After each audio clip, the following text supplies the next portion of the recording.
think I'm live. I'm live. Hey guys.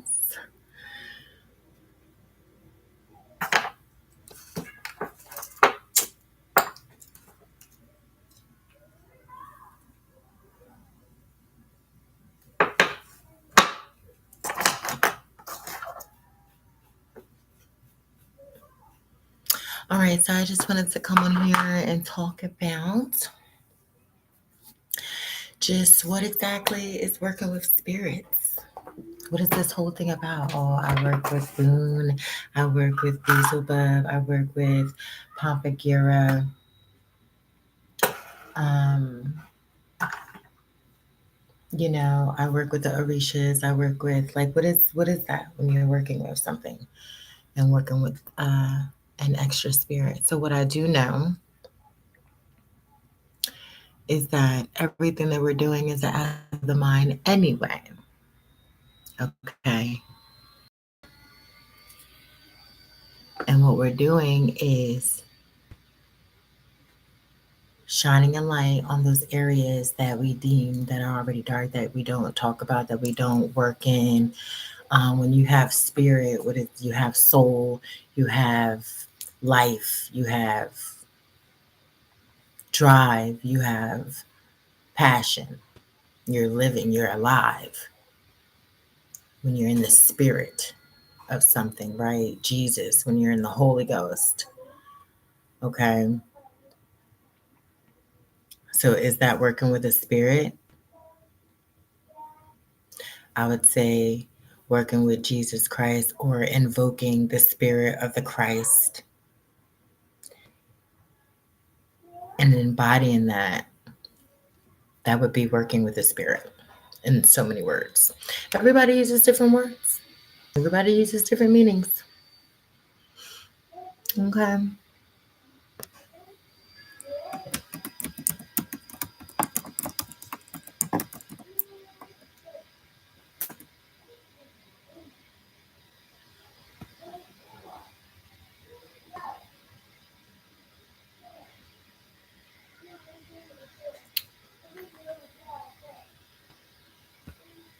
We're going to use Copilot.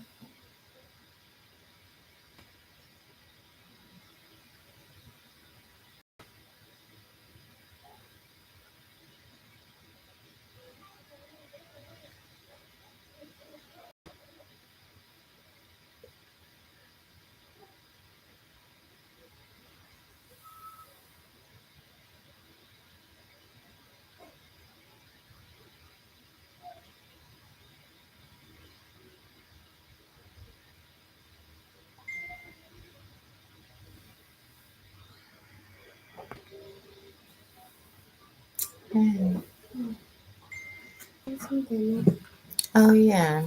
I guess I went live at the wrong time. What's in there?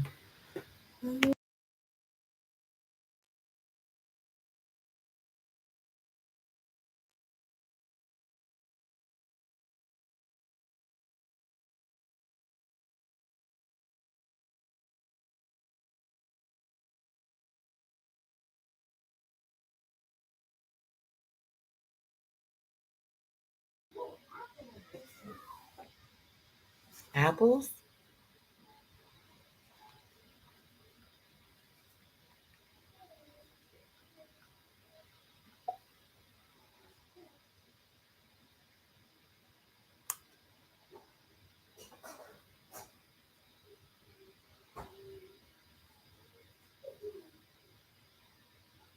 Okay. Mm. So there's a chicken.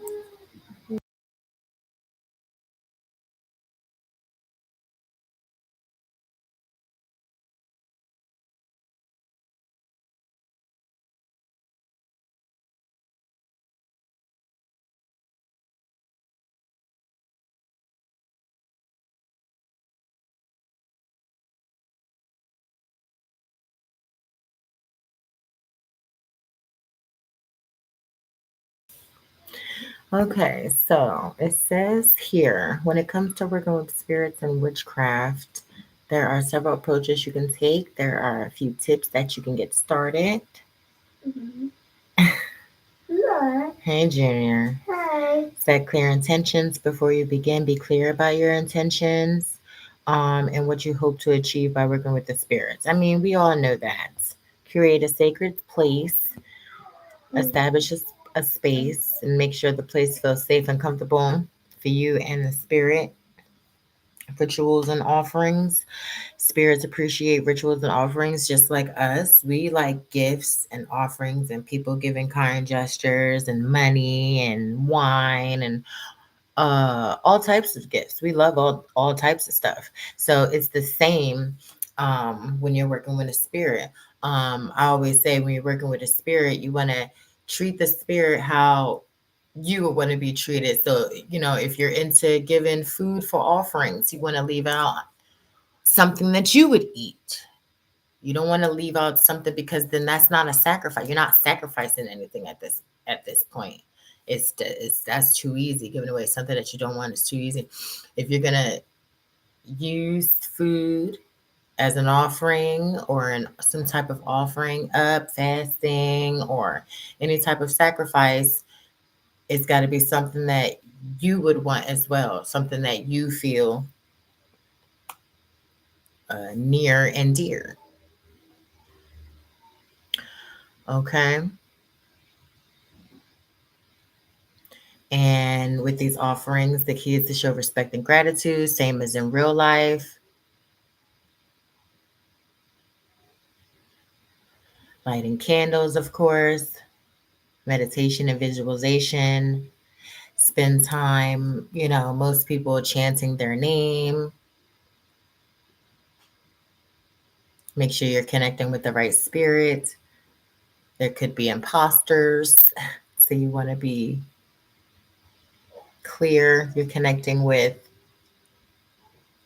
who you're connecting with or what you're connecting with. If it's all in your mind, you want to make sure you're waking up the right energies, which is shining a light, your light on the proper aspects of your mind that you want to work with.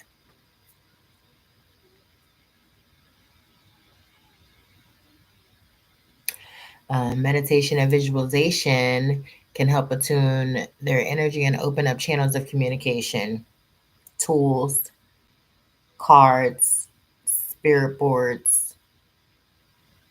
Okay.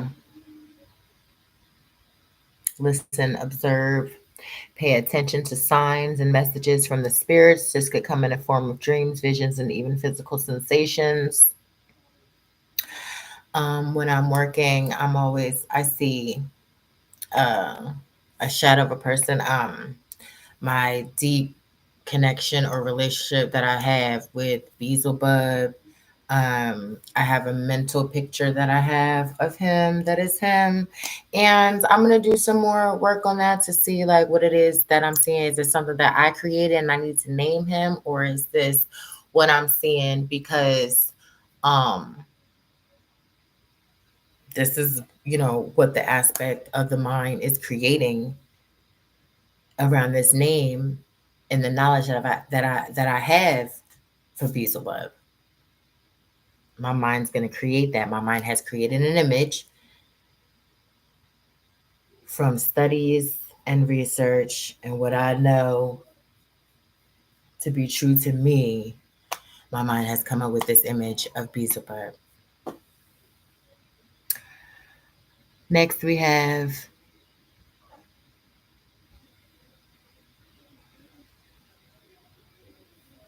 okay, and that was pretty much the bottom of it. Um, yeah, that's pretty much it. Working with spirits. Working with the aspects of mind, the demons as above, so below. So you have your demons down here, and you have your angels up here. Okay. Some say bring your demons up, work with them, bring them up, rise them up, and create this new thing, this new you, and become Christ mind up in here, the corona, the crown chakra. Okay. The triangle, the third eye, all of that. You want to bring it up, raise it up, and be your best you. Okay. combining the sun and the moon to create the superhuman or the golden child or the golden egg or whatever you may want to call it. Okay. So that's pretty much all I had. I heard some things about Pompa Gira, and I was excited to search her because of the connection that she had with Marilyn Monroe, maybe doing some connection work regarding her. Um, so let's see.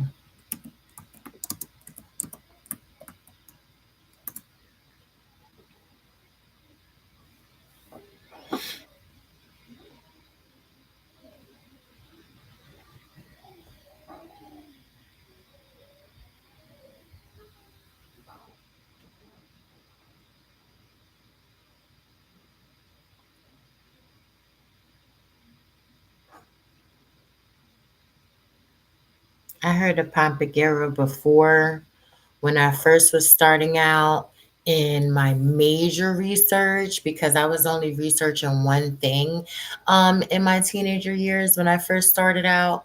And I was only researching one aspect of this whole rabbit hole.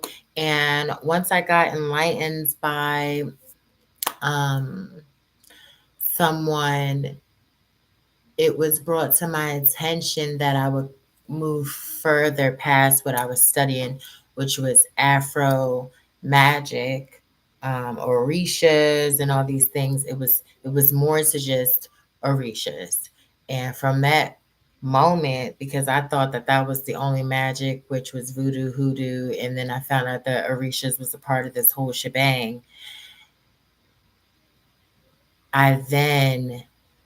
I went nuts after that. I said, there's more to just this because this is a lot with the chakras. And I was learning and I was picking up on this aspect. And I had the aspect that I was doing before in my teenage years. And I had the aspects that I was just picking up on now, realizing that I could study more than one aspect of magic. And I just went nuts and started studying everything: occultism, alchemy, mostly Luciferianism, Satanism, and I learned that these entities and these names and these energies weren't what people were thinking. And I was just so turned around. You go through spiritual upgrades and you go through different levels of your spiritualism and your spirituality where you're just like different emotions. And the level that I was at, I was like crying for the people, I was crying for me. And the fact that we were so sleep and not understanding anything that was being brought to our attention, not decoding, not, and just going with being a sheep.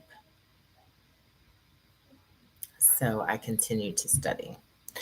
And now I am studying with you all online. And I'm going to end it because um, I went live at the wrong time.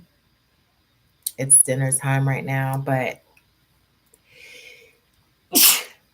they were all the kids were all playing and everything, and they were really quiet. And I just had some things that I wanted to look up, so I was like, let me take advantage of this opportunity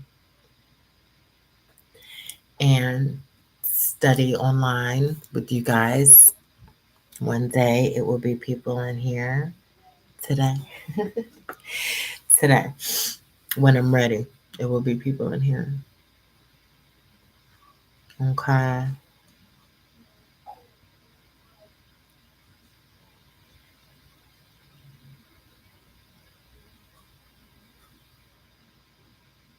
Hmm. This is a lot. Common offerings: roses, perfumes, cigarettes, champagnes, and red candles.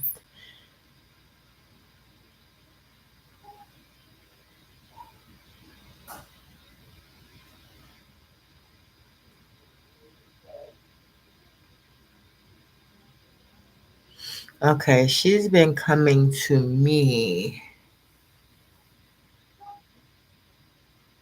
as Pompagira of the Seven Crossroads because I wanted to draw a crossroads, and I need to do that.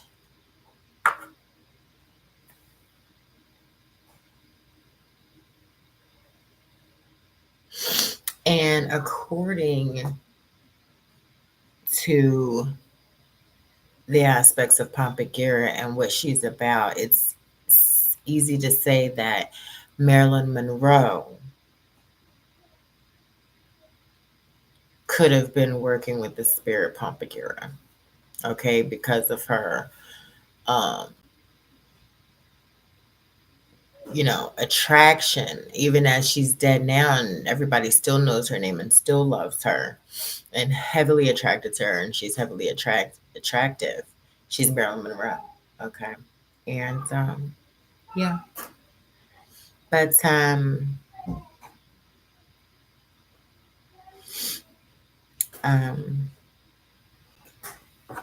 it says manifestations. Pampagura has many avatars, and I feel like if that makes any sense to anybody, that Pampagura may have come to me as the seven crossroads because I wanted to draw a crossroads. So I feel like that is some sort of connection there. And it says working with her could be a powerful experience. Oh my gosh. Okay.